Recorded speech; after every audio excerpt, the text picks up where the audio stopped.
So if you haven't heard of the CEFR framework, it's basically the way that we measure your proficiency in a language, and it doesn't have to be a European language as the E stands for. It's literally just a system of understanding how good you are in a language you're learning. So I'm going to explain it really quickly just because it's a little bit complicated. So the Common European Framework of Reference for Languages just measures how proficient you are. So if you want to pause the video, you can have a look at this. It basically goes from A1, A2, B1, B2, C1, C2, where the A's are beginner, B's are intermediate, C's are advanced, and then it's broken down between 1 and 2, depending on how advanced you are. But basically, if you're A1, it's you understand only very basic expressions, questions, and dialogue. A2 is you can communicate in basic everyday situations.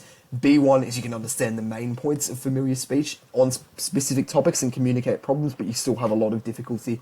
B2 is you can understand the main ideas of complex topics without understanding all of the words. You can interact with native speakers, and you can produce some clear text, but yeah, you're not perfect by any stretch. And then C1, once we get into advances, you can understand a wide range of complex texts, and you can express yourself fluently. And C2 is obviously you can understand everything they hear, and you hear and respond appropriately at a high level in complicated contextual situations without necessarily being perfect, but yeah, you are highly advanced. So that is basically the CEFR framework. You can kind of get a rough idea of where you are in the language you're learning. Like I know for me, for example, in Italian, I'm obviously rusty because I'm learning Russian at the moment, but I would be somewhere in the C section probably. I can't understand every word. When I read the news, sometimes I'm like, what is that? And then I Google it and it's a place and it's like, well, okay, I didn't know that place existed.